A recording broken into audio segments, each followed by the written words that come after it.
Wanaume wanapitia mengi. Ni ngumu kuwa mwanaume. Mwanaume sio jina kuitwa Rama na Juma au Frank na Justin. Mwanaume ni majukumu na kutatua matatizo kila siku. Dunia ni chungu kwa mwanaume. Ndio maana ukienda jela utawakuta wanaume wa kutosha, na ukienda makaburini ndio kufuru. Wanaume wanaishi katika moto wa jehanamu duniani.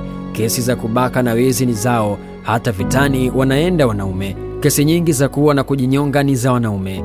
Kesi za kupotea zipo kwetu, na hata kusafiri mbali na home ni sisi.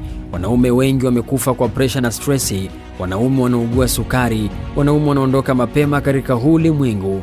Kazi ngumu chini ya udongo kutafuta dhahabu. Mke na watoto hapo nyumbani wakisubiri ushindi. Wanangu, wanaume ni zaidi ya kuingia leba na kujifungua. Wanawake watabisha, lakini ngumu kuwa mwanaume. Katika kila aina mambo mabaya utawakuta wanaume. Wanaume dunia imewatenga, wengi wao wanaishi huku wamekufa. Wanaume wanapambana kwa ajili ya familia, kisha watoto wakiwa wakubwa wataimba nani kama mama.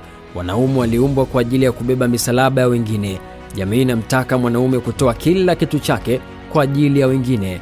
Neno mwanaume lina herufi ndogo tu, lakini linatisha wanangu. Mwanaume wa miaka 30 amepitia mengi kuliko mwanamke wa miaka 90. Dunia inawapinga wanaume. Dunia inataka kuwapoteza